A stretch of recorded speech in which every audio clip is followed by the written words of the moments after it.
All right, I'll call this meeting to order. Welcome, everyone. This is very unusual. I'm used to facing the audience, not having my back to the audience. This is awkward to me, but I apologize. We have some new faces, but we're going to go around the table and do introductions. So we're going to start with the newbie this evening. Rocky Smith, Oregon City Commission. Brenda Perry, Westland. Diana Helm, unincorporated Clackamas County. Greg Geist, West Director. Kay Mordock, Johnson City. Eric Hofeld, unincorporated Clackamas County.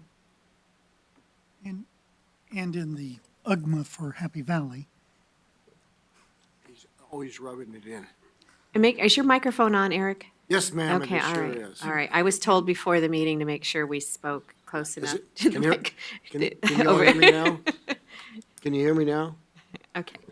And We're I'm good. Mark Lee Drake, City Council, Happy Valley. All right, thank you. And just so everyone notices this evening, public comment period is going to be the second item on the agenda. So if anyone would like to make a public comment, please fill out your forms now, quickly, and turn them in. All right, we should be good. I'm looking for approval of the June 30th, 16 minutes. So moved. Do we have a second? I'll second. Thank you. Any questions or comments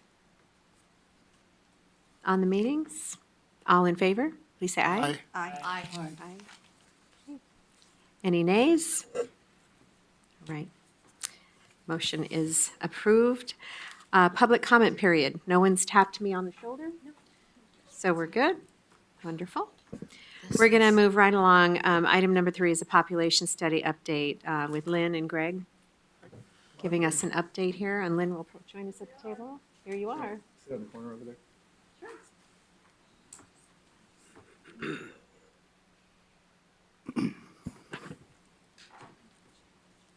Ready?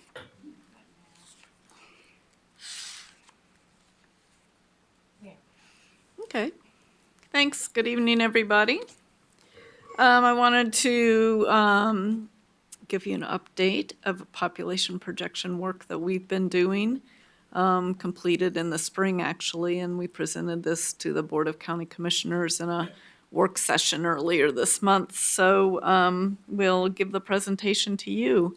This is a report out of work done by Eco Northwest. That did the population projection for us. The purpose, are you going to click or am I? Can I? Not with that thing. I'll just watch you flip. Okay. The purpose of the population study was to update and confirm results of a previous study we'd commissioned in 2011 by PSU. And the studies serve as a basis for our capital planning work, both for collection system and wastewater treatment projects. Currently, we have the Tri-City Solids Handling Project underway and a collection system master plan project. We have future planning work that we'll use these population projections for. And then the projections also serve as a basis for attributing capital costs to service districts. It's important to note that we're interested in populations by service district for our purposes, but there was interest in population numbers by city, and so we'll present some of those here for you. But for our purposes, we're interested in populations of service districts. I worked with planners from each of the partner cities, as well as starting with a certified population estimate from PSU from last December, which was the most recent at the time we were doing this, and of course our previous study from PSU. And just a note about the two population study methodologies. The PSU study in 2011, of course, we started with the 2010 census data, and it is a more of a statistical projection. It doesn't really account for specific geography, buildable lands. It considers net migration, births, deaths, and it doesn't really look at on the ground, as I said. It assumes that the city boundaries will expand to accommodate growth. The projection that we just completed starts with the 2015 PSU certified estimate, and it's based on, it uses transportation analysis zones, and it's based on the 2018 Oregon Metro Regional Transportation Plan, which is the most recent. It does consider geography and on-the-ground and considerations, city boundaries, buildable land in the model. So that's the difference between the two. Are there any questions? Okay. So look at today's population. And again, these are the certified population estimates for the cities, certified by PSU last December.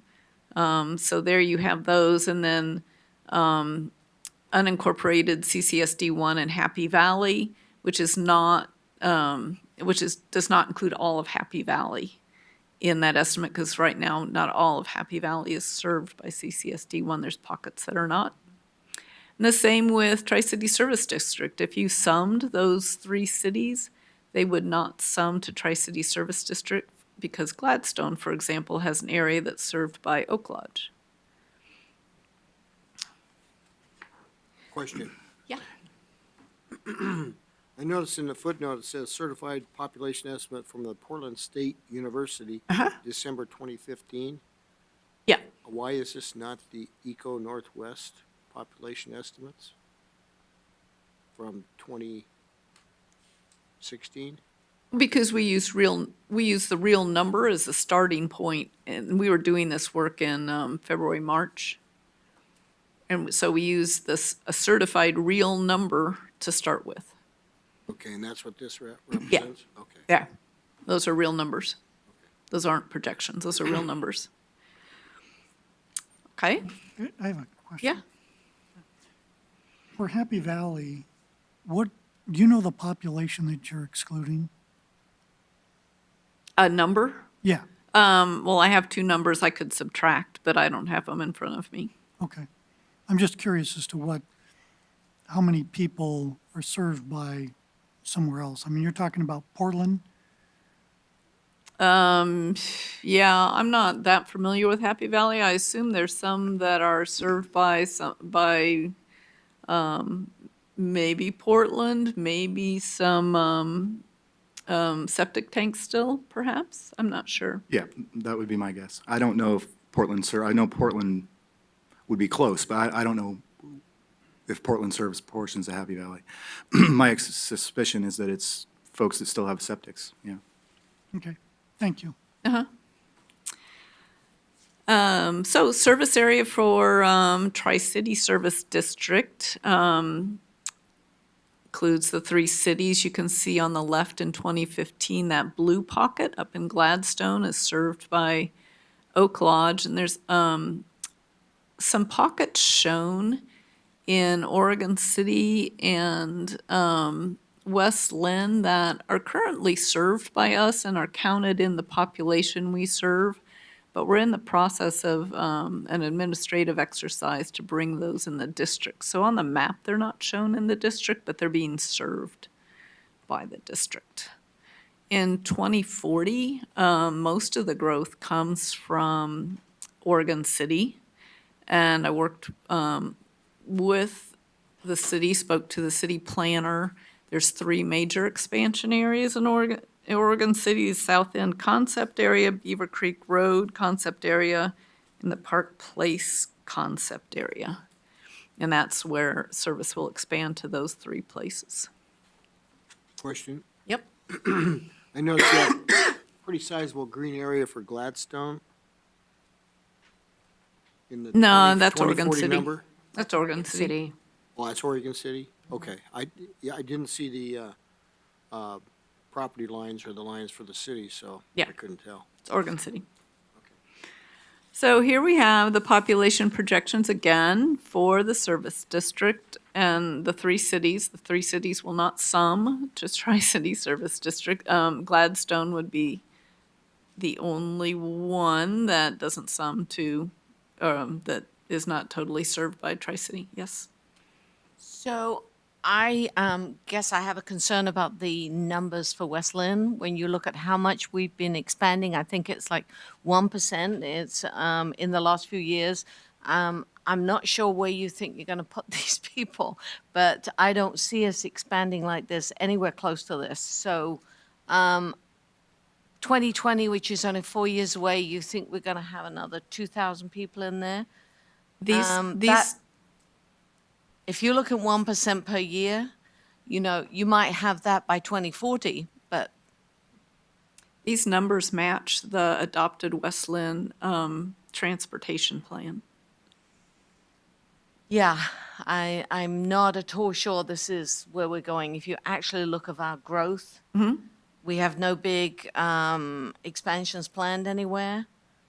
So I'm not sure where this is likely to come from. I think this is just off for us.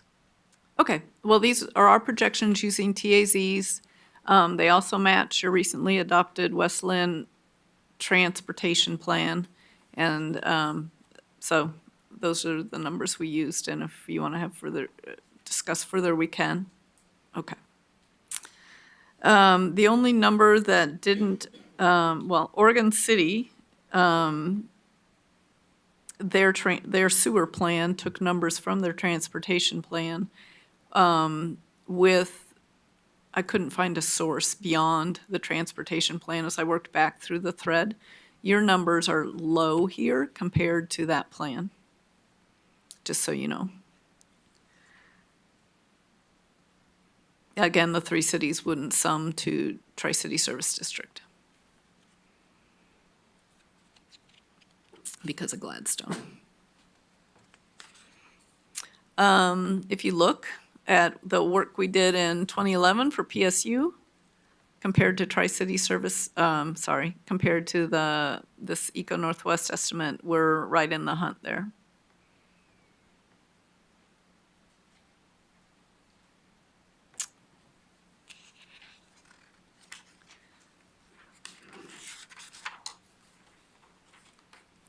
So moving forward to CCSD 1, the current service area is on the left, and on the right, the service area is in gray plus the expansion of Happy Valley. Again, working with their planning staff, they're anticipating a 2040 boundary along 190th on the east, and we assumed for our purposes linear growth, which is all we can assume at this point. And then the population projections are shown here.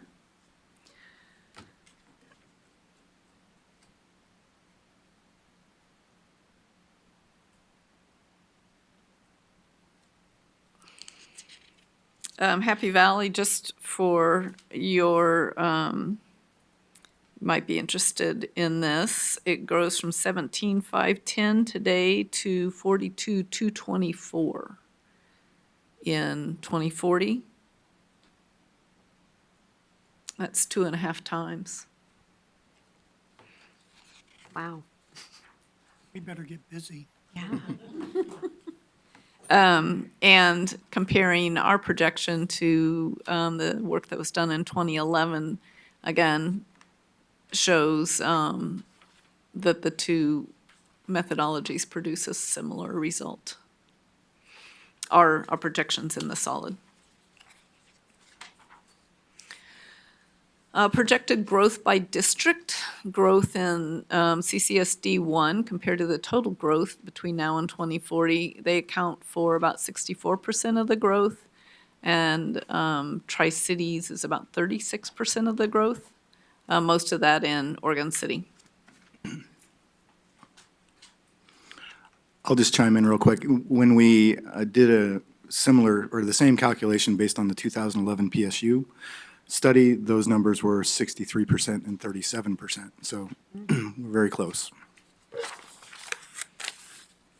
All right, does anyone have any questions for Lynn? Councilor Perry, I'll be happy to talk to you about Yeah, and I'll compare. go back and check out where you're getting these numbers from, Yeah. because it doesn't make a whole lot of sense for Westland. Okay, the transportation master plan shows very specifically which areas and how much growth in each area, so you might want to take a look at that. I'll take another look at it, but Yeah. again, we have nothing big planned right now. I so- live there, I know. Yeah. Okay. So you know, but where you gonna put it? All right, no other questions. We're going to move on. Don't go away because you're up know. next anyway. So this is going to be the project update with Lynn and Greg.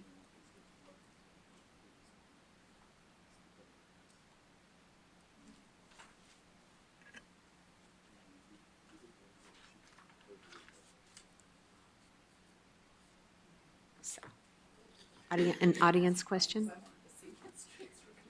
Okay. All right, we're going to get a project update now.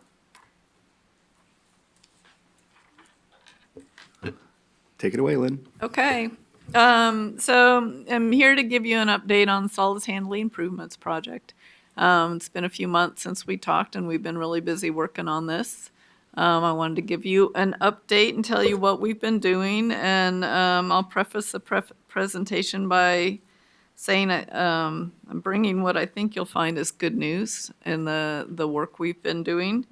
A reminder that the solids handling project was initially conceived in the 2008 master plan that was done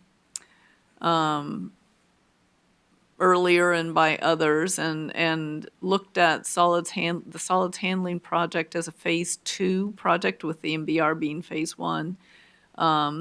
It was looked at from a conceptual perspective, and what we've done is look at the project in a lot more detail, and I think I'm gonna go through how we did that, where we are today. I guess I'll also mention that the original 2008 plan contemplated growth through 2030, or the standard for what they proposed was to accommodate growth through 2035. As Lynn goes through this, you'll see there's a little bit different outcome. Yeah, we looked at, we projected to 2040. We wanted to do 20 years after this thing was built to look at what we needed for 20 years. So I'm gonna refresh your memory and introduce Rocky to the project objectives. Then we promised you a detailed evaluation of thermal drawing versus digestion. Want to describe to you how we looked at design criteria and projected our needs, and talk about how we're maximizing use of our existing facilities, and then describe our revised project approach and next steps.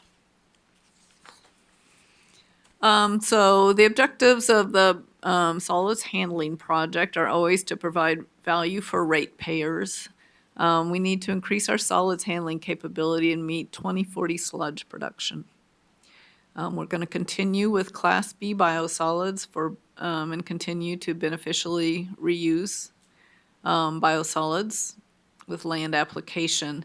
We want to be able to provide the capability to upgrade from Class B to Class A biosolids should that become a regulatory requirement in the future with no stranded investment. And we had some additional considerations, 2 of which I'll mention later in the presentation. That's digester gas utilization. Septage receiving is a really small part of this project, and we've been so involved with the solids part, we've put that aside for now. So moving on, refresh your memory, the process flow diagram for Tri-Cities. We basically have a liquid side and a solid side. And this project focuses on the area in the red square. And what we do with the solids is take sludge from primary sedimentation and thickened sludge from the conventional conventional side and the MBR side, and send it to a process called stabilization, which is now digesters. Dewater it and ship it off for land application.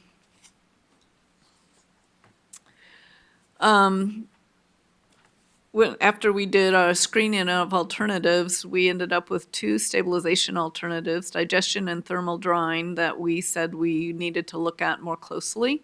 And so I'm going to present what we found there.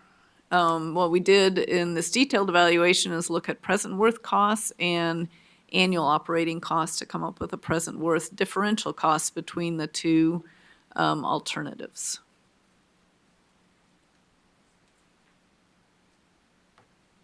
Go on. Thermal drying, Question, if I can describe what we, question. sorry. Is the WAS thickening, is that the same regardless of what we do? Yes. Yes, And for what- now. And what process is that? We thicken our WAS with gravity belts, With what? gravity belt thickeners. Okay. And we don't thicken our primary at this time. Okay? So for thermal drying, the concept was this. We would keep our digesters and put primary sludge through them. Primary sludge is digested pretty well, pretty easily. But we'd take our thickened WAS and send it to dewatering, and then into thermal drying and ship it out as a Class A cake. It's thickened to about 90% and is a Class A product. So using the existing digesters for primary sludge only and sending our biological sludge through drying. Okay, yep. So you're talking about, doesn't it go through the MBR before it goes to the digester? Yes, So you're going to take it back and do it again? Well, you said it's going to go through the MBR after the digester. oh, no, it's not. It goes through, the MBR waste sludge goes to dewatering, and then it goes to drying, and then it goes out to land application. You said you were still going to use the digesters, so where are they in that? Oh, the digesters are on top, and that's taking the primary sludge. So it's taking sludge, if you want to go back to the process flow diagram, way like the second or third, there. See the primary sludge coming down from primary sedimentation? That will still go to the digesters. But the other two biological sludges, they'll go to the dryer. Okay, so what's the percentage that goes to each? So you send it in three different ways, right? It comes from 3 different places. I'm sending it 2 different ways.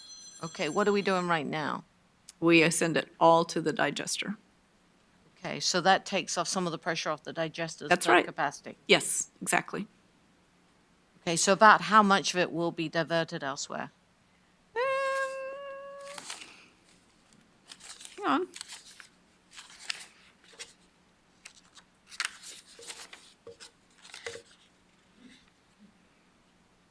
Oh, I don't have it broken down. I don't know.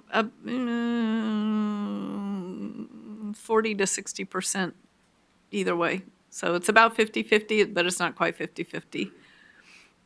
And I don't remember which has more off the top of my head. Okay. Biological to primary. Okay. Greg Irely might know.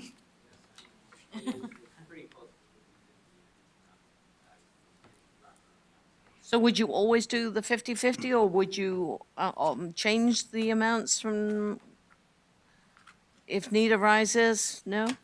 No. You would just always send the same percentage to each place? Yeah. Part of that is because a problem we're having now is if you don't load the digesters very steadily and evenly, you get Bacteria you get dies. an upset. Yeah, yeah. Okay. Thank you. Uh-huh. So there you go. Does that make sense now? The primary sludge goes to the digesters. Scum is in there too, which are very small amounts and looks confusing. But and then the conventional WAS and the MBR WAS go to drying. Are you going to come to the cost of these later? Yes, I am. Okay. Another question Then I from will wait. Eric. Question? So the dewatered cake to land application is a Class B product? Class B from the digesters, Class A from the dryer. And I notice you're indicating a polymer thickener, and we don't use a polymer now? Oh, we do. Yes, we do.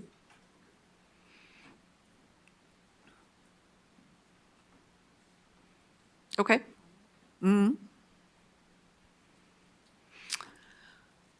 Here's the digester alternative, and this is what we do now. And Brenda, you can see that all three sludges go to the digester right now. So there you go. What's the percent, I'm sorry, what's the percentage of fluids? Is it all the same in each of the three? Is of the liquids in each of the three? Is it all the same no matter where it comes from? Is it different percentages of liquids in? So the two that are thickened, they are at about 6%, and primary sludge is 3 to 4%. Is that about right? Okay. Okay. I don't think you'd know by look. Greg would know this. I don't think you could tell the difference by looking at them. You can tell by the color. Oh, dear.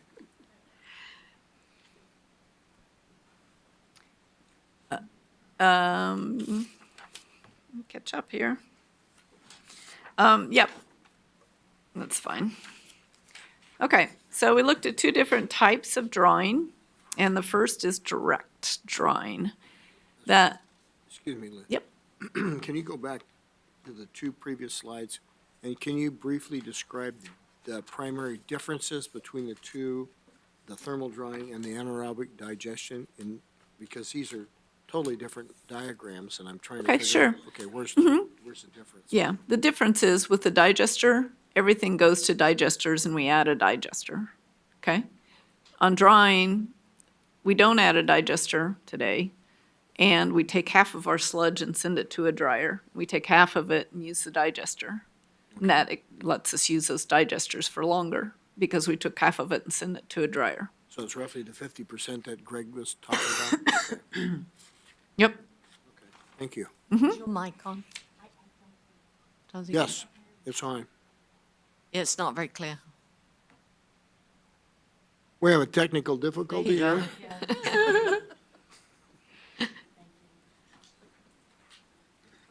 Equipment failure. Okay. The belt dryer. This takes, this operates at about 175 C. And it actually sends the biosolids, the biological solids, in this case, on a belt, windy path. So that gets a lot of exposure to the air and blows hot air through the biosolids. The air is recollected, moisture is condensed out of it, and sent through a heat exchanger and back in. And the biosolids are dried to, 75 to 90%.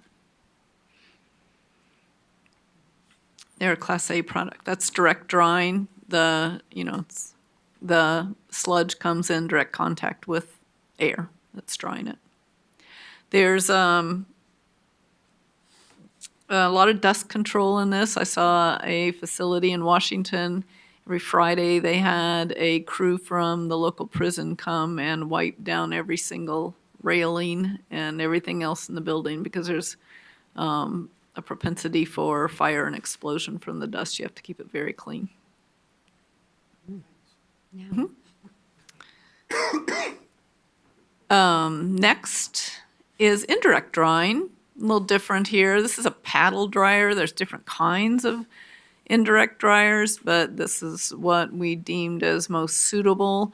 And what you do here is basically more or less auger the solids through this unit, but it doesn't come into direct contact with the heating medium.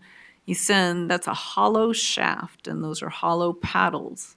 and you heat oil or gas or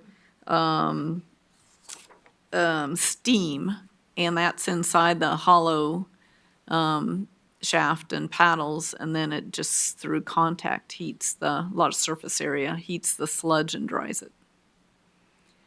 It's a little safer, less efficient, and generally less expensive than direct drying. How reliable is it? There's units in operation, but it's one unit. We would have one unit. It's a single point of failure. So anytime, but they're very expensive. So either you have two units or you have a backup plan that you need to use. So you need to ship your solids somewhere else. I see a lot of mechanical movement in this. Yep. What's the maintenance on It's it? very complex. I'll get to our evaluation, but that's what that is. But you said that was the most suitable. The paddle as opposed to an auger dryer or some other type of indirect dryer. There's other types of indirect dryers, and I'm not very familiar with them, but the consultant's analysis went through several, and this, of the indirect dryers, this was the most suitable and proven. So if the direct drying belt, if that gets the biosolids dried to 75%, where does it reach it with this one? Oh, they're about the same, 75 to 90. Yeah, the other one's, is the other one, I think a lower temperature, a little bit lower temperature. Could be wrong on that, but I think that's right. So then we looked at present worth of costs, present worth cost, and let me go through this. This is, the cost for the digester is not a total project cost. It's the cost of, both of these are the out-of-pocket costs today. There's there's other elements to each of these alternatives that are the same. For example, a centrifuge that we took out, apples to apples, that's not the differential cost. They also, in the future, will require another digester, which we didn't consider because that was equal. So these are the differential costs. It's the out-of-pocket cost today for construction and the incremental operational costs. So let me go through that. The digester includes the cost for one digester and a control building. The thermal drying, either the belt or the paddle dryer, is the cost with a quote from equipment suppliers, plus the building, plus odor control, plus emissions control. So that's the out-of-pocket cost today. Then there's incremental operation costs. And I'm not saying that digester has no cost. I'm saying the difference between the digester cost annually and the thermal drying is shown there. It's going to take more labor. It's a complex piece of machinery, and it needs to run around the clock, and so you need people there all the time. So you're going to save. Yes, ma'am? I guess I'd like to know, you say that you've taken out the other costs in there. I guess I'd be really interested to know, bottom line, the total cost, the costs that you've taken out that you say they're equal for each of them, I'd like to know what that is, so Okay. we know what the total cost would be for doing any of these options. And also, you've got hauling as not being there for the anaerobic digestion, but you do hauling. Are you just saying it's no more expensive, or? No, you'll notice the numbers for thermal drying, excuse me, are in parentheses. That means that's a savings. So we're starting with what we're doing now. And that would, since you're making less material, drier material. It's a credit. You would say it's a credit. That right? comes off Is that of a it. yearly savings? Yes. Okay. So the total cost, you know? Got it? I'll get it for Thank you. you. I don't have it off the top of my head. Okay. Where the digester can just use the biogas produced to heat the digester, we need supplemental fuel for thermal drying, so we'll be using the biogas produced from the primary sludge to heat the digesters, and then we need supplemental natural gas for the dryers. Maintenance is higher. as you noted, they're complicated machines. And so those are the annual costs. I took those over a 20-year period, 5% interest rate, and put that together in a present worth operational differential cost. And those are the numbers we came up with. It shows that basically the costs are in the ballpark for drawing compared to digestion. So in the ballpark, there's a lot of unknowns. We use 2015 fuel costs and 2015 natural gas costs. We didn't inflate those. So for planning purposes, I call them pretty close to the same. Then we looked at non-cost factors. Slide. And the advantages and disadvantages of thermal drying. It produces a Class A product, which is good, but we have Class B coming out also. We'd have to do two different things with our product. It's a relatively proven technology. The hauling cost is lower because of the higher solids. It can be, with additional cost, you can pelletize it and package it. Tag Row and some other cities do that with their biosolids. But it's quite an operation to do that. Still have a question. On the prior slide, number 10. Getting back to the earlier question here. In the case of the anaerobic digestion, you've got 17,800, which is essentially construction cost. But wouldn't we also have the hauling cost of 340,000? Well, again, Plus the maintenance cost, whatever that is. Yep. There are those costs, but what we did was use that as a baseline and said, what would be a different cost for the thermal drying? So you need additional labor, but you get a credit on hauling, and you have additional gas and maintenance. So those are differential costs. Okay, but I guess getting back to the early question, what's the total cost of the digester compared to these? Because you would have 21,396 for the thermal drying belt, but it wouldn't be 17,800,000 for the anaerobic digester. It'd be something considerably higher, wouldn't it? Are you saying because the operational costs?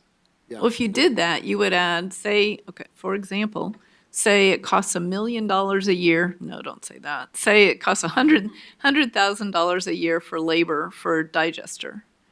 Then it would be $400,000 a year for 100, and it costs an additional $300,000 a year for drying. So it's 400, that column would say 400,000 for thermal drying. For hauling, say we spend, again, $100,000 a year, then for thermal drying, we would spend negative $240 a year. Does that make sense? Yeah. And I didn't go to the trouble of working with Greg to figure out what all those costs were, because it wasn't important in my analysis. It's only the relative costs. Okay, thank you. I think we're wondering what the things are in the columns that are not there. And I know I would love to see everything spelled out, apples to apples to apples, so that we can give it a comparison. We're comparing here based on columns that are left out. So I think it'd be helpful to all of us if we saw it all as one kind of package. Okay, that's certainly doable. Yes? So, one of my concerns, and I don't know whether this is the place or certainly, I think we need to look at is odor. Is there any more issue with odor either of these two processes? Is there any difference? Oregon City is just doing a big development close by it, and so we have to look at that in the advance when we're doing any sort of work on this. Is it going to increase it? How are we going to control it? Because it's going to become an issue if we don't. Thermal drying has certainly more odor potential. You're cooking sludge. So there's a lot of odor control associated with that. And that isn't reflected in the cost. Does it control it? does the cost handle it? Mm-hmm. Or it does some leak out and you're going to get it in the air. If the wind's in the wrong direction, you're going to be sorry. So, If we cost odor control, then it's controlled. But it has a potential, clearly, of anytime there's an upset or a problem, then you'll have an odor. And is that built into any of these, is that under maintenance there? Yeah, that's what I was gonna ask. Odor control is in the construction cost. It's not? It is, It is? yes. and it's something I see getting tighter control on going forward. I know whether you agree, Greg. It's, you know, Yes. We want to be a good neighbor, for sure. I think they're going to insist we're a good neighbor. So is the odor control cost in all of the construction cost here? I mean, is that included There in is the- no additional odor control cost for digestion over and above what we have. Would you not need something if you added a digester? So, not to get too far into the weeds, so on the digesters, you have odor control in the digester control building, although I think that's just HVAC and air changes because of the NFPA regulations, because you're working with digester gas. All the digester gas is because it's methane and you can't mix it with air. It is all contained and sent into the boilers. And you have to ventilate, but it's not an odor issue. Does that make sense? Greg, Arlie can correct me if I'm wrong, but Yeah. there are vents that would require small carbon-type filters, but for the most part, that's only in the event that you have gas escape. Okay, so to be clear, so for the digesters, what you're saying is that's the construction cost of the digester and the digester building, which includes all of the odor control within that building. Yeah. Yes. That's Right. the way I Yeah, understand. the systems that would address air handling Okay, for the digester. and that's true with all of these? Yes. Okay.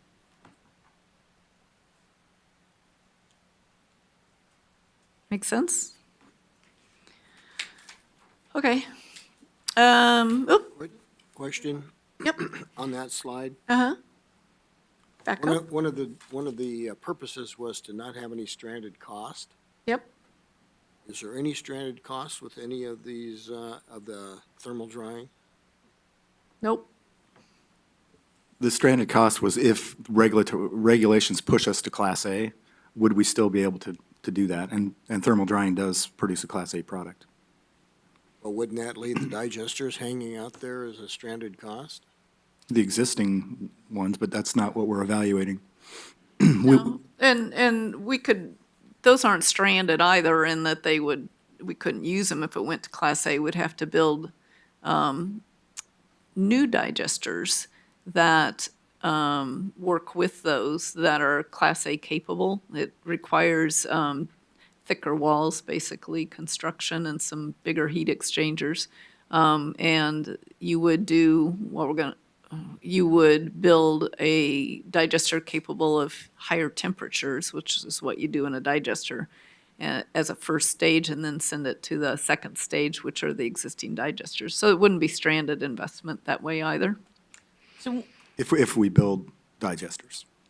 if we bring the digesters in, is that the type of digester we would bring in? Is that what this cost is covering? So we Yes. could actually get Class A? Yes. So would we have any Class B? Could we just do all Class A if you Well- work in that way? We would have the ability to convert, well, to make it a Class A. We would have the wall thickness, but I don't know that we would have, and Lynn, correct me if I'm wrong, everything in place that would go Class A. It just concerns me with all these new regulations coming in and everything else. Mm-hmm. If they do come down on Class A, if we're making this sort of plan and you're looking towards 2040, if we make this sort of plan, we should be planning for that sort of thing. We are. We are planning, and the new digester will be built to be Class A. You don't want to do that if you don't have to. It's really expensive. You have to heat it a lot higher. Takes a lot of power. And so we'll be able to do it if we need to. If you, I realize it takes more power, and it produces some of its own power, which I presume would continue with the heat. You'd still get the power from the digester, right? When it comes to shipping the materials, do you have to ship it quite as far if it's Class A rather than Class B? I mean, you've got limited places for Class B, but where could you ship Class A to? A Greg question, he just walked in, just so we can walked back in. blindside him with it.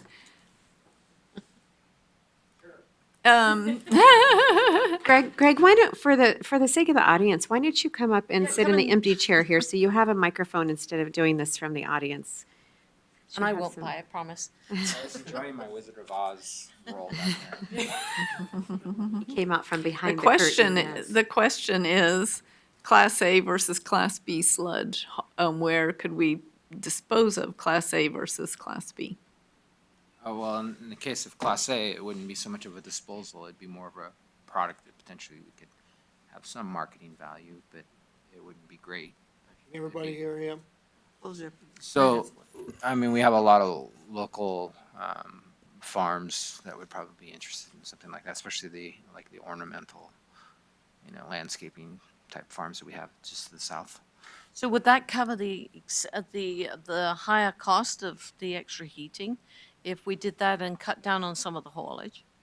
Because haulage is expensive. It is. We can look at that. I don't think so, but we can look at that. My question in my mind is, in the winter, don't we still have to haul to Eastern Oregon with Class A? Yeah, in the case, or unless we were marketing it and bagging it and doing something with it and selling it as like a marketable fertilizer. And we wouldn't do that off of a digester with a centrifuge. No. What's the difference? Why would you not do that if it's Class A? It's not in a condition where people would buy it. It needs to be pelletized or made into a product that people would be willing to put on their gardens. Yeah, it still has what I would call, objects in it objects of interest. Thank you. I'm It's a so very glad you joined us. delicate Greg. way of saying it. I'm just trying to explore all options and see if there's some way that we can utilize this, saves ourselves the cost of not shipping it all the way across Oregon. Right. And, if we're going to do Class A and see if we can bring it to that level, I think it's something we should explore in the future. Yeah, we haven't done that as part of this project, but that's certainly something that we're always thinking about, is what's the most efficient way to get rid of this stuff. Greg's got lots of ideas about that. But it wasn't a detailed analysis as part of this effort. And the offset is not just financial, it is environmental as well. So it's a lot of trucks every day. I Going agree. to Eastern Oregon, so. Perhaps we can look into this in the future. All right, so I was going through advantages and disadvantages, non-cost thoughts about thermal drying. On disadvantages, it's a really complex system and it's a complex unit and it requires a lot of skill to operate the facility. There are safety concerns, explosion hazards, fire hazards with the dust produced from thermal drying. Air permitting is going to be required. It's a couple-year process. Requires additional fuel, so you're at the mercy of natural gas costs. Yep. Sorry, I'm asking another question. No worries. So you said that with one of them you had the dust issue. Is it with both of the ones that you looked at, the paddle as well? Yes, They both produce dust. They Yes. both have to be cleaned the same way. yes. My One- understanding is the paddle dryer, the indirect dryer has less dust, but they both have dust. Because Okay. you're basically drying the stuff really dry and it produces dust. Right, but it's not direct with the paddle. Okay, so the air permitting, with these new rulings that are coming in, is that going to delay it further? You're saying a couple of years. Could that be even longer with these new rules that they're writing? Yes, So 2 years is just a hopeful estimate. yes. Is There's a that a hopeful estimate for the digester or just the dryers? dryer. Okay. There's also redundancy required.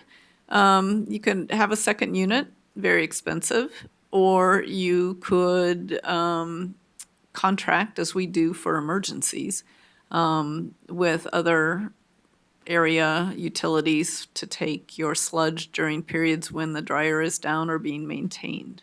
So we are putting some of it through the digesters. So could Yes. we not cover some of the redundant, some of it through the digesters and divert more through there? For some period of time, but there's also operational issues that I mentioned before. You can't just change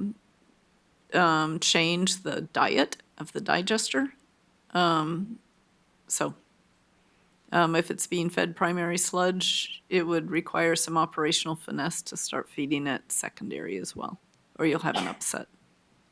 But it's possible.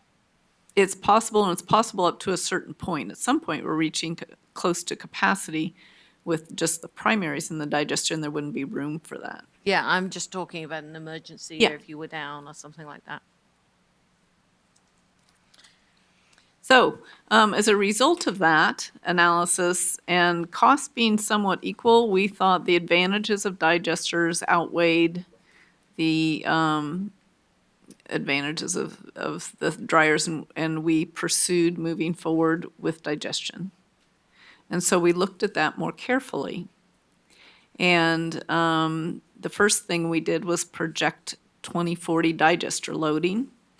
And we did that by taking our population projections and converting that to flows and loads. At the same time, back up. At the same time, we built a model of the treatment plant, and that's currently done, and that's state of the art. The model we use is called GPSX, and you feed your 2015 numbers into the model, and you watch the flows and loads go through the treatment plant, and you compare that to your operational data. And that's how you calibrate, of sorts, your model. And so you've got it matching. And then what you do is you take your future flows and loads and feed that into the model for 2040 and see how things work through the plant. And that's how you determine what your flows and loads are to your digesters. Does that make sense? Okay. Next slide. And so we did that, and we got our projected influent digester flows and loads. And so I'll go through this and explain it, and the numbers aren't that important, other than to you, but they tell us what we need to build. So in 2015, we look at two constituents, and that's flow, influent flow, and we look at volatile solids loading, and that's VSS, pounds per day, as opposed to gallons per day for the liquid. And VSS, and I have TSS and VSS in there. TSS is the total solids. Volatile solids are a portion of that, about 80%. 80 to 90% of the solids are volatile, and that's what's processed in the digester. So we looked at 2015 and we looked at 2040. And you look at two different conditions, and I'll explain why in a minute. You look at annual average conditions, and you look at the maximum 30-day average. And that's a moving 30-day average through the year. What's your highest 30 days? So that's your peak condition for your solids process for design. And these are the numbers that came out of the model. Next. Then you look at your design criteria for digestion, and this is standard design criteria. In the annual average condition, you need to be able to treat your annual average flow with one digester out of service.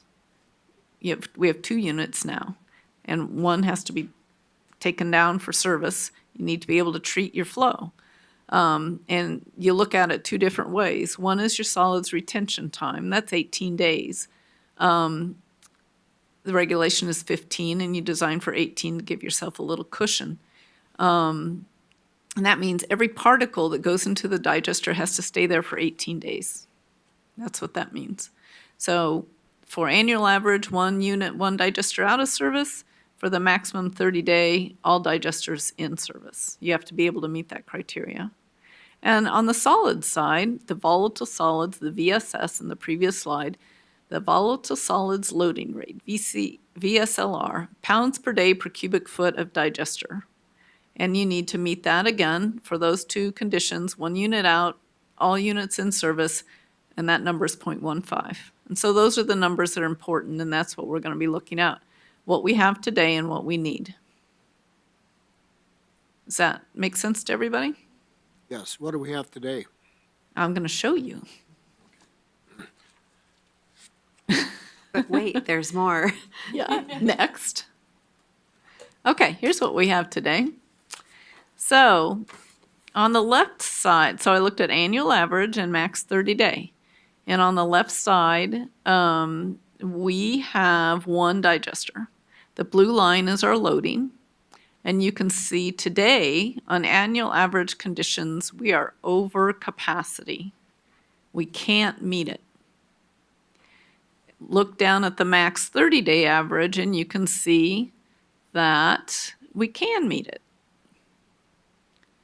So our limitation is our annual average condition.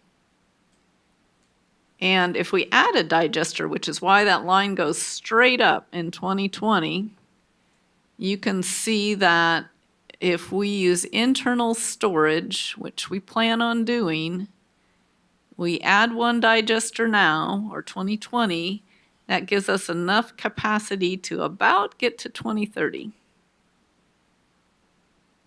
Does that make sense to everybody? No. Okay.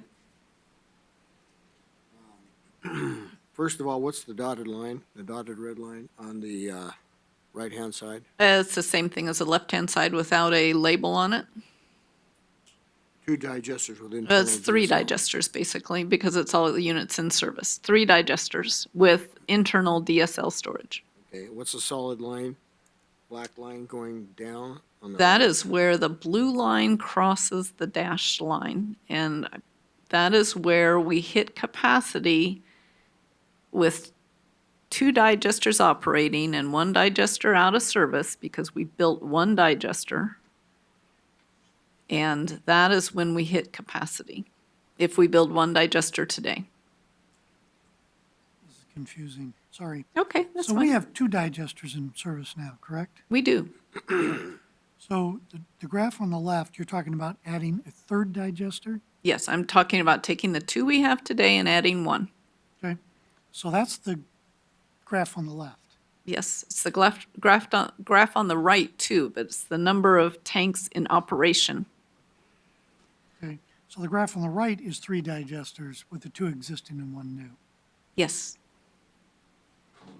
And so at max on the right, Markley, it's all the units are operating at max 30-day average conditions. Ah, gotcha.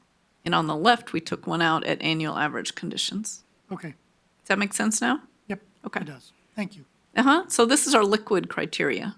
And that shows you where we're at today and where we'll be at with 1 tank. Okay? Okay. Okay, then we look at our solids loading the same way. And this was not in what got mailed out, but I added it today and it's in your package.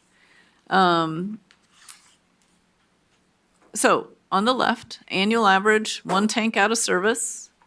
We are over capacity today on our volatile solids loading rate if we had to take a tank down, which means we can't take a tank down, which is what we've been saying. We can't take a tank down. And we need to do that to clean it. And just shy of 2030, we're going to need another tank, same thing. On the right, max 30-day average, all tanks in service. This is adding a tank. Make sense? Okay. So when do you expect that this new tank will come online? 2020.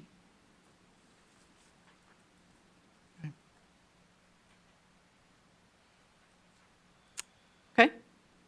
Somebody asked about thickening, and so I want to address that. And because I asked that question too, we thicken our WAS, but we don't thicken our primary sludge. What if we thickened our sludge? That means if the liquid loading was limiting, we could maybe push things out.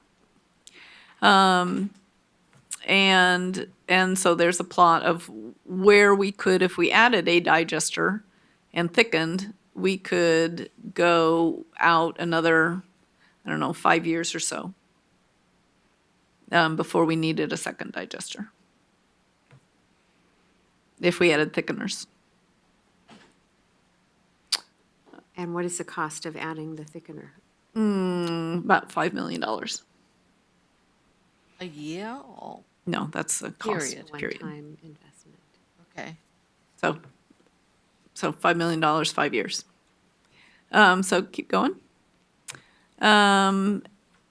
So that could push you out to 2035 on liquid side, but if you built one tank today and you built thickening, you'd run into your volatile solids loading criteria limit at 2030. So after you've built one digester, building thickeners doesn't buy you anything because you hit your solids limit. So you're saying not to use the thickening. Yeah, I am, as much as I wanted to. It doesn't make sense. Well, wouldn't it buy time right now? It would not because you remember, if you look at the one plot, we're over on our volatile solids loading today too on our annual average criteria. I wanted to do that too. It didn't work. So that's it on digestion, and I'll turn to dewatering, and if you have any, unless you have more questions on digestion. Okay? So dewatering. We have one large centrifuge today, and we operate it because of the nature of the unit and the nature of the polymer we use. Greg can correct me if I say anything wrong. We have to have staff there to operate, and that means we operate it one shift a day, 5 days a week. If we upgraded our centrifuges, we'd actually upgrade it to smaller units and run it 24/7. Excuse me, I was under the impression that Tri-Cities has two, We do, and we're using, CCSD one is using one, yes. and that one was supposed to be a backup for Tri-Cities? It is a backup for Backup. Trice. Okay, so we have two Yes, centrifuges, Yes. but we're using both of them? yes, Okay. that's right. So the plan is to use smaller units and run them 24/7. You'd still take them down once a week, probably. We have a meeting next week to look more closely at what our current loading is, but we'd run them 24/7. You can do that with the new automation. You can do that with a new polymer system that's more user-friendly. That is going to push out what was in the 2008 master plan, a building expansion. That's going to push that out, and we're working next week to define how far out we can push that, because we can put this new centrifuge or centrifuges, we're looking at that, in the existing building. How many centrifuges are you looking at? Again, we're going to look at it more closely next week, so I don't want to say. It depends on how much we operate them. So cost, how much does it cost to replace these? And then compare that with the time that you don't have to have an operator there with it all. So what are we looking at with cost? I don't know off the top of my head. These things are about $1 million, between $500 and $1 million. Each? Yeah. And you're thinking of more than one? Today, I'm thinking if we can fit two in the building, I would feel more comfortable with two. We will discuss next week potentially one plus big replacement pieces on a shelf. From a capacity standpoint, we could get away with one. Yes. But it would require that the backup centrifuge that we have there presently stays longer term. And so what would you save in personnel costs if you did not have to have it monitored the whole time? We aren't going to monitor it all the time. That's the beauty of the new. Well, that's what I mean, but Yeah. right now, the one that you have currently, you have to have personnel monitoring it, right? Yes, but that's why we only operate it during the day. Okay, so I'm looking at the cost of the personnel that you have right now with this compared to the new one where you will not have to spend that personnel money. Yeah, we still, and what it would do is just defer expanding the number of people that we need. I would call the labor equal. It's just that we don't have to have somebody around the clock during operation. If you needed one operator today to be there, 8-hour shift, 5 days a week, I would count that labor as equal. You're gonna need somebody to do the things you need to do around a centrifuge during a day shift, 5 days a week, even though you operate the thing 24/7. I'd call that equal. Question. Okay, running costs? Power costs? Yeah, running costs. If you're only running it, if you're running it 24 hours a day, 7 days a week, what's the 5 cost days a week. difference? You'll only run it 5 days a week, 24 hours a day. Yeah. What's the difference in cost if you were only doing it 8 hours? I'd have to do the math. I'm just trying to get a picture of the total cost of all of this, and the pluses and minuses and where we're going with this. Yeah, bigger unit takes more power. You'd compare that with smaller units. So that operate longer, so we'd have to do the math to compare that. And it's mostly power on these things. Yeah, I think it'd be useful to know. Okay. Are the new units more energy efficient? Yes, Probably than the existing, right? yes, you can optimize them and, I have a question. yep. Yes. So do you have personnel at the plant all the time today? I mean, so you have no one there at night? No, we run one shift. So nobody should use their facilities after midnight or something because there's nobody there? We Is this an have, emergency? I don't know if it's the large, we have one of the larger facilities that is still only running one shift. And that's because we're so automated and we have everything alarmed. Something goes wrong, we know about it, we get people there. Yeah, Clean Water Services virtually runs theirs unmanned as well at their large plants. They're not unmanned, but they're not active shifts. They're just monitoring. Who monitors and from where? Well, we're alarmed, so we have multiple alarms that will go out if we have anything that goes awry. And then you have some people on standby and they go in and deal with it. Correct. Yeah, we're all within, not all of us, but most essential staff is close enough that we can respond. Okay. I'm afraid to ask how often the alarms go off. We have alarms that go off and send staff in multiple times a month. Multiple times a month? Just, I guess, a random question. When you're doing all of this expansion and changes and everything else, are you looking into flood protection? Because I know you have an issue. If we have big water, you in the floodplain, right? Right, Lynn's, I think, going to talk a little bit more about I that, am. what we pulled out. Yep, electrical in particular. Yep. And I will add that going to the unmanned operations of centrifuges is the industry trend. And so more and more plants are moving to that more automated role of centrifuges. Yeah. And I don't know, Greg, maybe you can speak to this. The treatment plants that I've worked with have the capability, and maybe we will when we upgrade our software, to look at screens from home. Oh, absolutely. And you can turn blowers off and on from home. Yeah. From a smartphone. And these new smaller centrifuges are bulletproof? We're not going to get into another situation like the blowers? The smaller centrifuges actually are the preferred models by our staff and maintenance staff.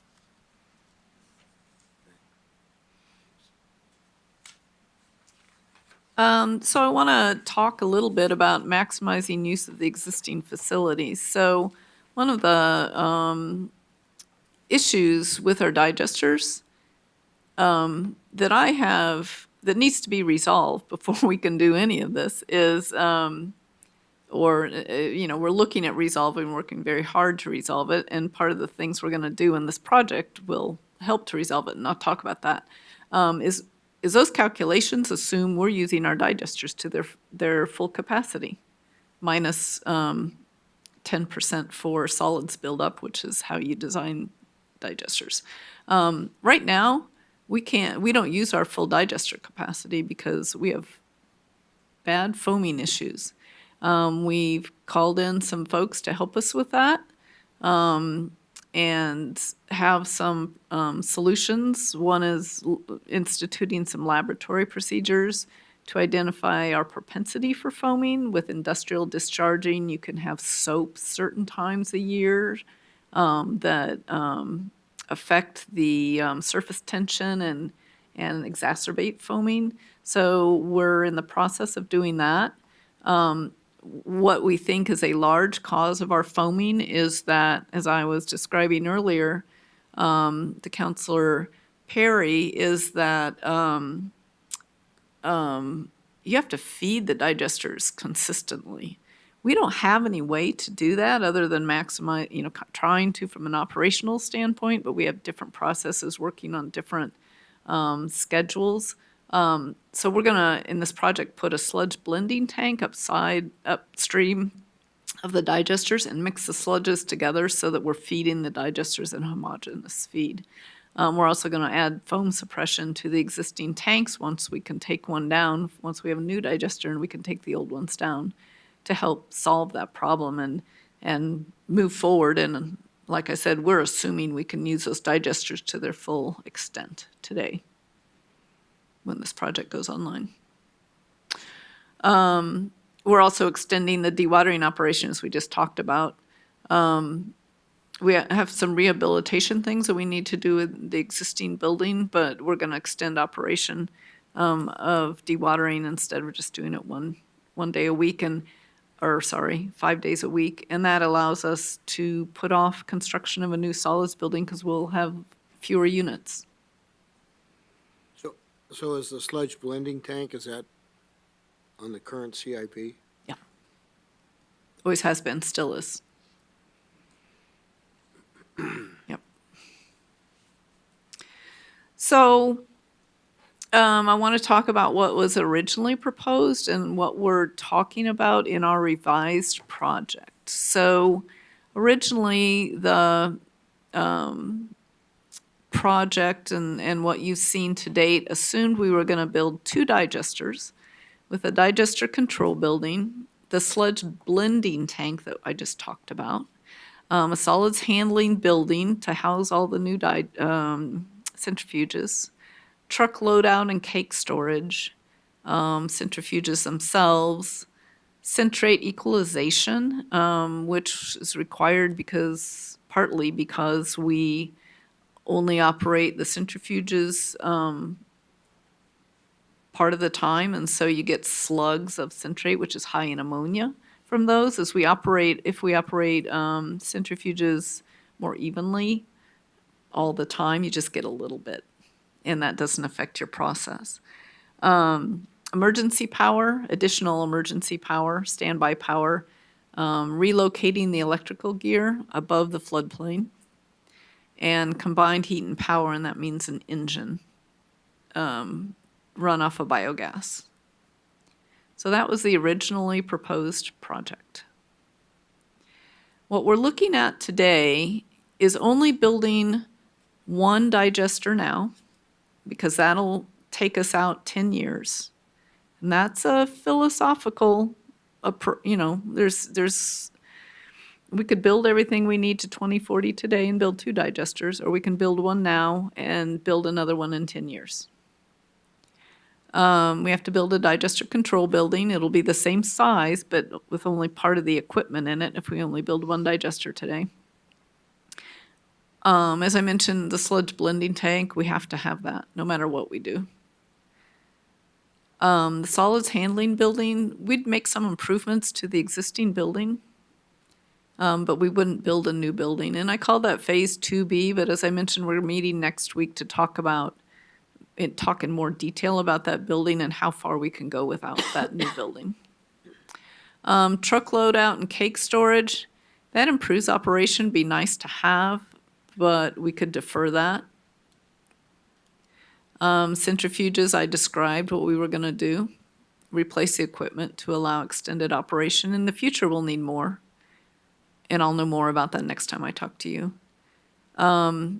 We don't need centrate equalization now. It's something we'll keep an eye on as we move into the future as loads increase.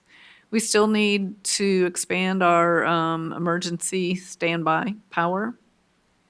And we still have to relocate our electrical gear outside the floodplain. Where is that? Top of the hill? I mean, No, you know what we're gonna do is just build it higher. So the it brings it, we're gonna move it. I'm not sure where it is now. I'll show you a picture where we wanna put it. Greg probably knows where it is now. But we're gonna raise it up. And it's 30 years old. Since we're moving it, we're gonna replace it. Combined heat and power. So, we currently have an engine. It's old. It's on its last legs. It's expensive to maintain. So we got a grant from Energy Trust of Oregon to do some analysis, and we're doing that now, to look at whether it makes sense to use an engine. We'll use the biogas in boilers to heat the digesters, but we aren't as the current plan currently doesn't have us, I guess the question still needs to be answered, whether we're going to use an engine to make power or not. There's two ways to do that. There's use the biogas from the sludge to make power. You can also bring in outside brown grease from restaurants or high-strength food wastes from food manufacturing, and you can make more biogas. And you can charge a tipping fee. Lynn, I'm going to interrupt just for Yeah. a second here because we're coming up on 8 o'clock. Oh, okay. And we do have another discussion item, so I don't know how much more is part of your. I'm almost presentation. done. Okay, all Okay, right. thank you for that. I was just going on. Anyway, we'll come back to you in our next meeting and talk about that. It's funded, the investigation is funded partly by ETO, and anything we build would be partially funded by that. We're gonna look at payback, and we'll come back to you with those numbers. But it is not part of capacity, and we separated it out. Next. This was the full project. I won't spend too much time on this. Two digesters, and this is the revised project. Today, we would build one digester, a control building, and move rehab the solids building a little bit, and put in or move the electrical gear. Okay? Question. Yep. Why, in project phase 2A, you have the new electrical substations located in the same place that the new Cape building would be in phases 2A and 2B? Yeah, we need to work on that. That's, In draft form, that's why it's in draft form. it's draft form. We're just identifying potential places for things. Good catch. Lynn, did you talk about the overall, excuse me, environmental overlay zone and the placement of this I didn't. proposed One digester? of the things we did as we were doing a little bit of our own value engineering in-house is pulled the digesters up, the new digester and potential and new tank, future tank. We pulled it up closer to the existing digesters. Saves a lot of money in gallery piping, dewatering, everything else. It also, as Greg mentioned, keeps us out of the flood overlay zone. Is that what you called it? The flood zone, and that has positive ramifications with land use to do that, right? Correct. It's actually the environmental overlay zone, and it's, Okay. you know, we want to keep our stuff as far away from the river as we can. We think that's good for the community. It's going to be cheaper, and it will help us from a mitigation standpoint on land use. so. Yep. Question. I heard earlier that the seismic study would indicate you need to build that digester 3 feet deeper, which would add additional capacity in order to keep it from sliding into the river in a seismic event. The, been built in? the digester needs to be built into rock, and so it is going to be deeper, or the current thinking is we would meet seismic code by building it into rock. It makes it deeper and narrower, same volume. Why not build it with a larger volume?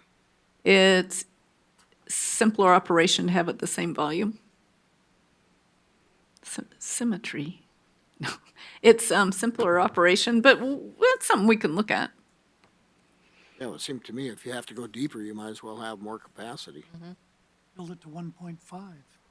That's a thought. It's a thought. We'll look at that. All right, our next steps. We're gonna do, now that we have a good handle on what we'd like to build in Phase 2A, we're gonna do a detailed cost estimate. The estimates to date have been done by engineers, and we're gonna send it off to construction estimators and get some real costs. We're working on completing the combined heat and power analysis. And when we do all that, we'll be completing the conceptual design report and come back to you in October and talk to you about all of those things. And I would say that for my own benefit, if you're thinking of whether you should add something to the list, just put it in instead of leaving it out. Because I think Brenda and I both, the more numbers that are there is very, very helpful. Yes. So, Okay. I agree. Linda, you also want to mention the workshop with, Yes. It's always been our plan, and we will do this once we have the conceptual design report. We will bring in the outsiders, city staff, and the experts we had from CH and Black and Veatch in again, and look at this one more time and make sure we're on the right track and everybody's in agreement. And I'm sure they'll have good ideas that we can incorporate in as we move forward. So when does this come back to us to take a look at with the extra details we've asked tonight? October. And we can send those details ahead of time. We're meeting again in October. Okay. So can I ask, back on the flood, 96, you had some problems. The areas that you had some problems with, where were they? Where are your vulnerable areas? I wasn't there. I know that we had a couple feet of water, I think, in our admin building and probably in the lab. And these transformers that we're talking about moving up out of that area were, I believe, flooded. So those were the major areas. So if you had a bigger flood, are you prepared for that? Because we could well have a bigger one than 96. Well, what we're using is a 100-year floodplain. Which 96 was, I believe, right? I don't know. Yes. I thought it was. oh, it was. I mean, that's the standard. I mean, that's the standard that we have adopted. That's the common standard is, So you think with these changes, you going to be okay? yeah. Yep, Okay. we're going to build them up. Yeah. Okay. You could also build in a margin of safety and crank it up another 10 feet or so. Well, there are things, requirements for balanced cut and fill. So wherever we raise something, we have to compensate for that. I'm just saying, you can build in a plus factor. And all the costs go up. When you go up, the costs go up as well. So it's exponentially and incrementally. I'm definitely on board with, putting in just one now, because who knows what the technology will bring forward in the next 10 years.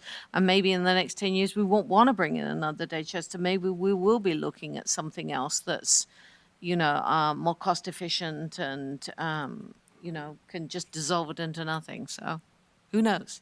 I agree. I agree totally. Any other questions for Lynn or Greg on that? We are going to go over the 8 o'clock if we move into our discussion period. Are you all okay with that? Going Yes. over for a few minutes? Okay. Thank you, Lynn. Thank you, Thank you. Greg, very much. All right, so this is just open discussion time regarding either this or anything else? Well, yes, we were going to bring up the meeting that we had last night and talk about that briefly. I want to fill everybody in. It was a public meeting, And Was or was not? It was. It was a public meeting. Okay. It was noticed and recorded. Okay, Let's just say it was intended to be a public meeting. oh, okay. it was a public meeting. There was, I don't know, 11 or 15 people in the audience, somewhere in that range. And there was the 5 cities were there: Oregon City, Gladstone, West Lynn, Happy Valley, and Milwaukee. And then the other people in the audience, there were some Gladstone City councilors, Oregon City, you were there, and I'm not sure there was a Westland City Councilor. Wrestling City Council. There was some other people I Yeah. couldn't remember. There was a reporter there. The basis of the discussion was, we talked to, I'll synthesize this down, Brenda, jump in there, Rocky, was Oregon City and Gladstone want to somehow take over the Tri-Cities treatment plant. And there's a couple different ways they can do that. Rocky, I'm filling in the blanks here, but essentially they can do an initiative petition is one route that they talked about. And another route, which is not as clear to me, is that they would dissolve the district and then reform the district. Is that right? That's what they're telling me, yeah. Okay. So So- they've also, they're working together to have an agreement so they can have a combined executive session between the two cities, which I have a lot of questions about, and Westland is not involved in this part of it. And so this was really the basis of the discussion, which is why it was the 5 cities sort of thing, that we needed to just talk this out and see exactly, what was happening and where we go. And then are you consulting, I'm sure, with your city attorney on the exclusion of the executive Oh, yeah. session? Yes, of we are. course. Right. We're looking into that. We're also going to go back and we're going to, because I can't make a decision for my council, and besides that, at a meeting like that, we can't make decisions anyway. But I'm going to go back to my council and talk to them about whether they would be on board with doing anything with Tri-City and separating out the governance, or whether it should be a 5-city, or whether we go along as we are right now. And so we are going to be having that discussion. I know where I stand on it, but I'm not comfortable with Oregon City and Gladstone separating out. I'm very concerned about the IGAs in place.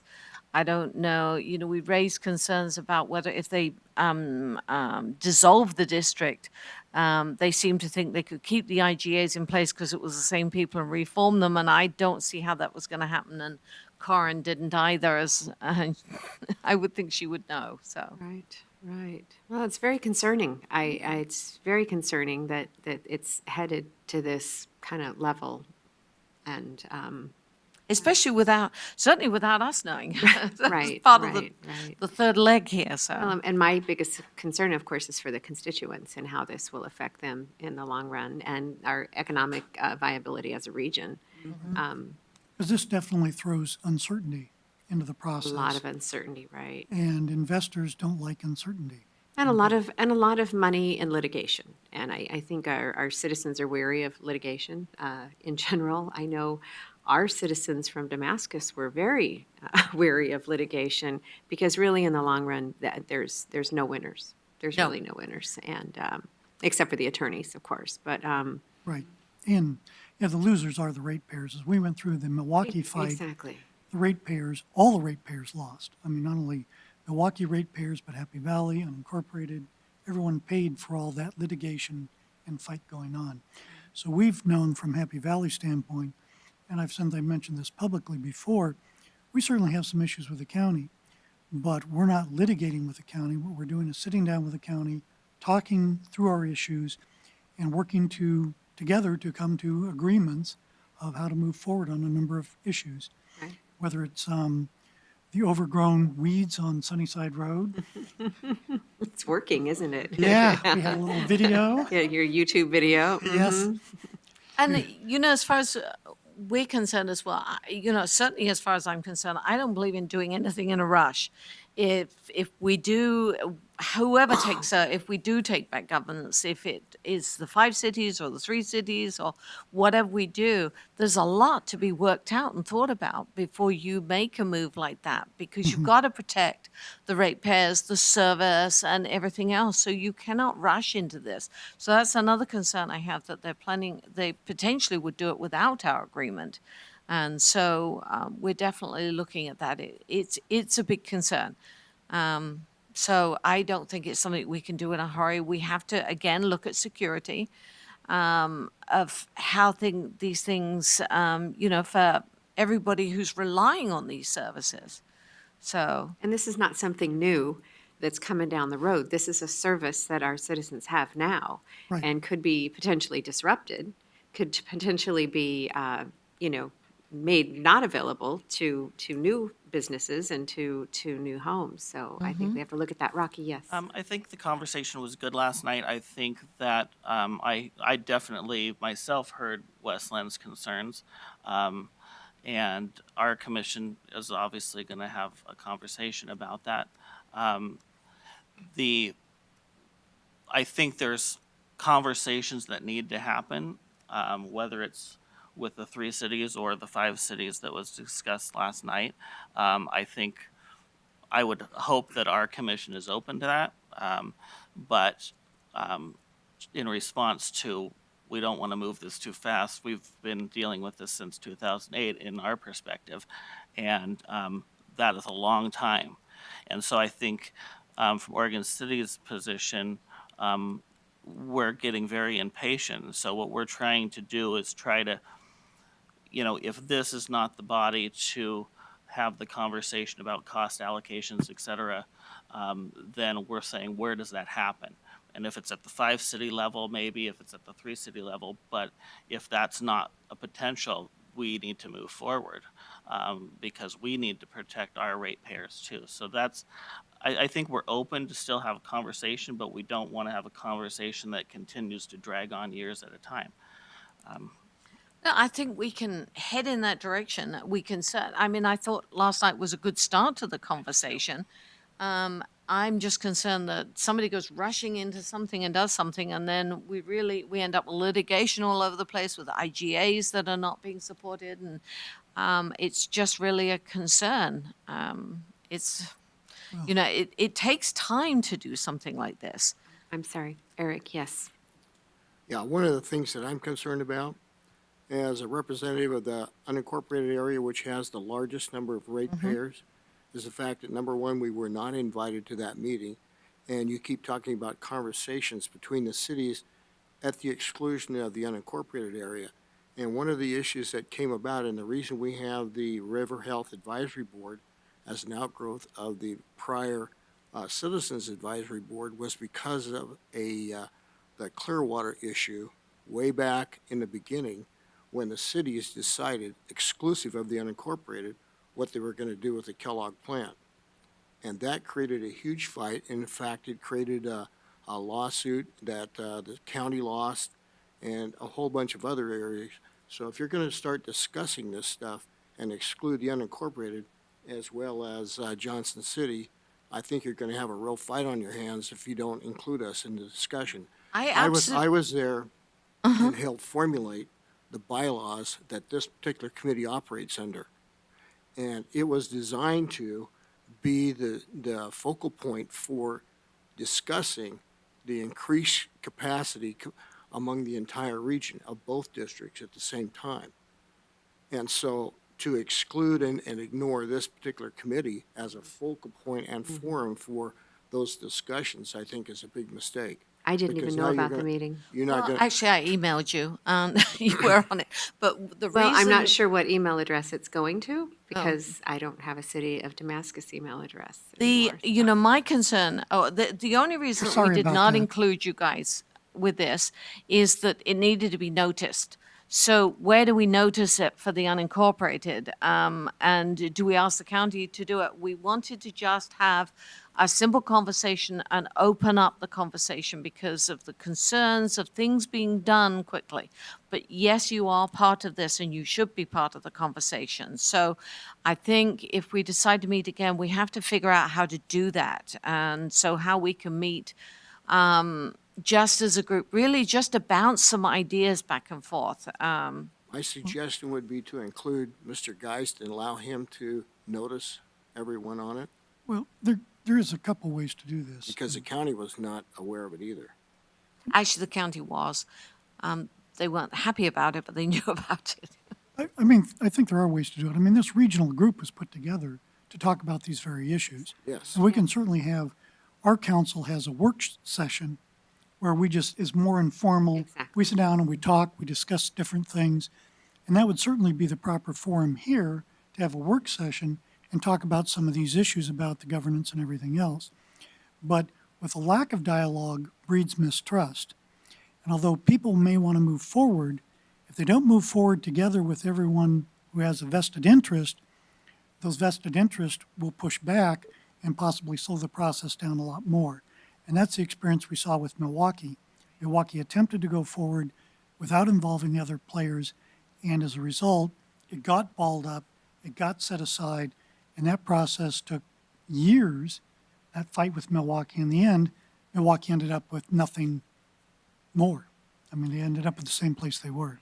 So we've set up a follow-up meeting. So really, how do we do this? Really, where we can have more like a work session, informal conversation, and include the members of this, but it should be just the members, I think. I think bouncing back, we get a lot more done. So how will we do this? Yeah, and I have to add, just if I can add to that, a work session does not take public testimony. Right. So it's just the players at this table. sitting Informal in- conversation, yeah. Right, having a conversation about governance or what other issues that we may have. Perfect, yeah. And I think that would be the best way to go. And notice it through the county, but Yeah, we can notice it through the county. I think having the technical expertise there with Greg Geist and his party is very helpful, because I think there were some issues raised the other day that were not accurate. And inaccurate information really leads to circular conversations and doesn't get us very far.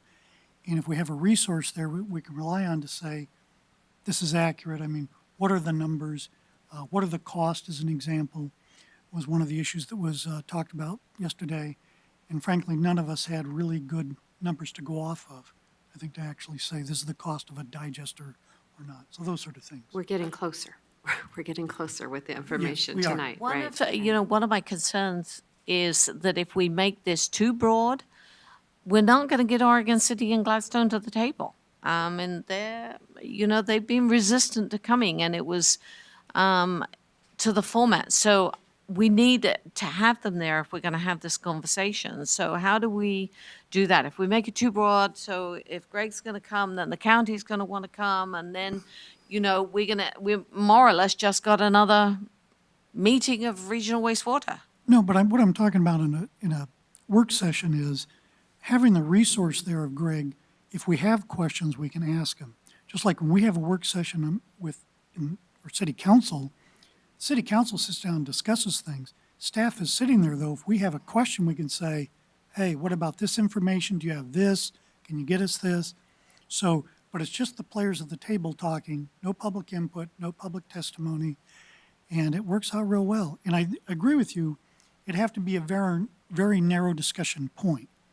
We don't want to broaden this thing out where we're talking about everything in the world. And we would sit down with the other players, Oregon City and Gladstone, and say, what is it that you want to talk about? Let's sit down and do that.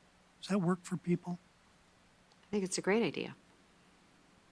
And I'll give you the right email address. It would seem to me that as we go forward, that this committee needs to decide on which direction West should go with regard to the improvements that they want to make in the digesters, 1 or 2, and centrifuges and everything else, and how they would phase that out, and then come back with some costs involved, and then we could just sit down and discuss that, because until we know what the strategy is with regard to the equipment and the digesters and all of that, you really have no way of costing that out. And once you know what the costs are, then we can sit down and have a conversation about how we're gonna divide the cost up and who's gonna pay what. You know, that's almost still a little way down the road to me. I understand. We're still working out, you know, whether or not Gladstone and Oregon City go ahead and just form this agreement. They're halfway there. And whether or not they go ahead and do this. So this is the conversation I want to have right now is, you know, can they agree? Will they agree to wait to discuss things out and see where we're going on the governance question? And make some sort of idea or plan or, you know, get some, we're all coming back from our councils to see how they feel about it, to get something like that before we start talking about these other issues, because they cloud this.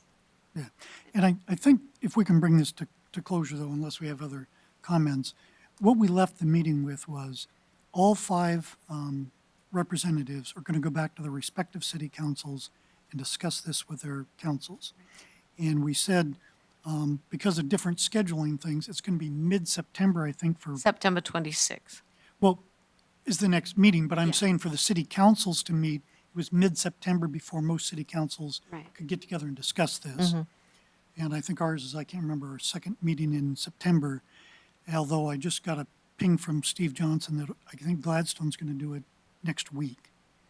But So this is my concern, it's timing, and that, and I don't want to bring in the cost analysis or anything else in this point in time, because we've got to deal with this issue first before we find ourselves in a world of hurt.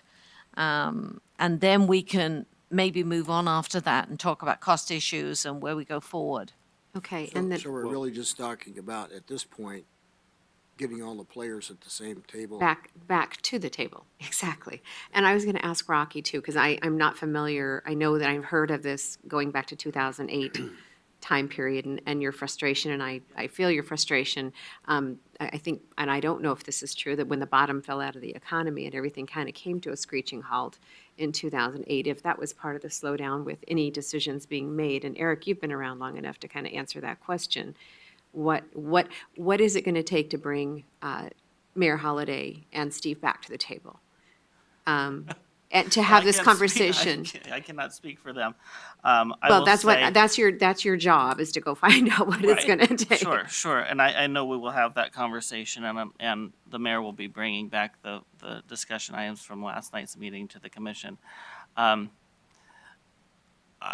think it's more than, I think it's really the mistake of getting into this agreement in 2008, and we feel that way.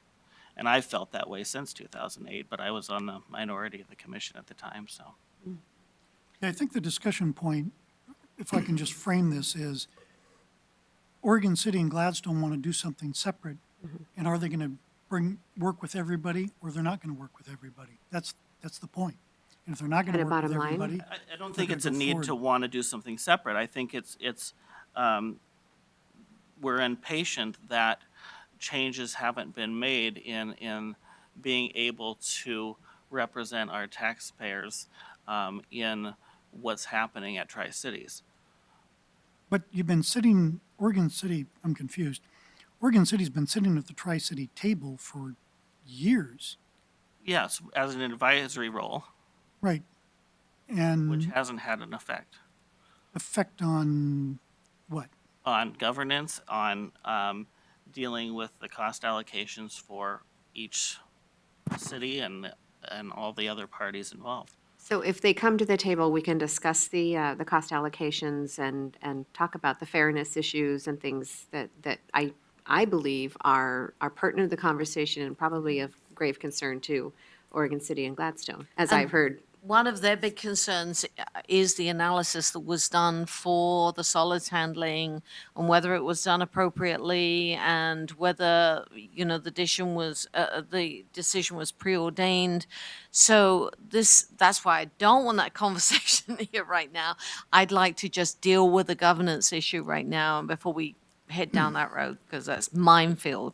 Okay. It seems to me that Gladstone and Oregon City need to make a decision as to whether or not this is a regional asset and a regional issue, or whether it's just an Oregon City and Gladstone asset and issue. Right. Actually, it's a Westland one as well. Or But, Tri-Cities. But you're part thank of you. it. It's also Which Happy we keep Valley getting and- forgotten, but that's one of the things I think we need to discuss at the table Okay. and say, is it regional? Is it just Tri-City? And I think we can have that during a work session, and I agree, Markley, that's the road we should, I'm going to go ahead, Greg. Yeah, I just wanted to remind folks, my charge by the Board of County Commissioners is to maintain a critical path to bringing this capacity online. Part of that is bringing this technical information to you folks, leading you up to making a recommendation on co-investment. And I'm not gonna deviate from that. I think it's important that we do that. I need to do that. What you do with that information, what actions you take, that's up to you. But I'm gonna do my job and continue to bring you this information as we have it and call the question. I think it's important that we get together as cities and plus you guys, for this next meeting and at least see if we can clear the air a little. What do you think, Markley? Sure, I think so, and I think, Rocky, you would agree. If my commission's willing to agree. Well, okay, and so the other thing is that I think getting information out to people, especially on that Omni processor, that Cincinnati study would be helpful to everybody. If that can be sent to the councils, that would be helpful. I wouldn't be frankly comfortable sending it out of context to the councils, but I'd certainly be happy to send it to this group, and you can distribute it and explain it. Okay, Thank you. I'd appreciate thank that. you. And then, as far as wrapping this up, do we want to decide on a date, or how do you want to arrive on a date for date this that work it- session? Oh, the date that everybody has agreed to at this point in time is Monday, the 26th. Okay. This At is 6:30 That's for the now. work session. That's for the work session. That's the next meeting we agreed to, right? Right. And everybody could make that meeting. Okay. So, it was going to be held in West Lynn. If you want to hold it here instead, or we can still hold it in West Lynn. I'm happy to do that. And it's just an informal, just get together. I'd like to go to West Lynn. It'd be easier on my staff, frankly. I think, It's a lot of work. oh, I was going to say, I think we should have it somewhere other than here. That's what I'm thinking Yes. too. And Okay. I'm happy to host again, and that was what we were going to do. All right, very right. good, Appreciate that. Yeah. You're doing that, Brenda. very good. Putting that together. No, And I there's- mean, organizing that and putting it together, I think that's really good. Thank you. Thank you very much. Yes. And then the next meeting for this committee, then I see is October 27th. Does that work for everyone? So, I Cities. don't think I'm going to be is that a here. Thursday? I'm going to be here either. I'm going to be very elusive towards the, Thursday, yes. at the end of the year. Boy, if there's another date we could pick, I know it's difficult. to I'm find gone a date. that week, yeah, yeah. I'm in England. How about the following? I'll pop following back. week? The following week of the 31st, November 1st, it would be November 3rd? Yeah, I'll be out of town again. Like I said, I'm going to be very elusive for the last couple of Oh, months. okay. And the reason I say the fourth Thursday of every month is the city's dinners. And that kind of takes us out. So if there's a way we could avoid that, that'd be Right. nice. I would rather move it to November 3rd, if that's a possibility. November 3rd? Yes. It's a Thursday also. It's the following week. We could do that. And if you're not going to be here anyway, Brenda? Is that the first Thursday? It's the first Thursday. Thursday, yeah. I'm trying to help my Thursday daughter-in-law doesn't out with work. That's babysitting, so I'll be in C4. LA. That's C4 in the evening Right. also. That's not on my calendar. I'll have somebody come for Westland. Can we move it to a Wednesday? The 2nd? Move it to the 2nd? Yeah? First and third Wednesdays are Oregon City Commission meetings. Okay. The second Wednesday, the 9th. Works for me. That's doable. Okay? When are you back, Brenda?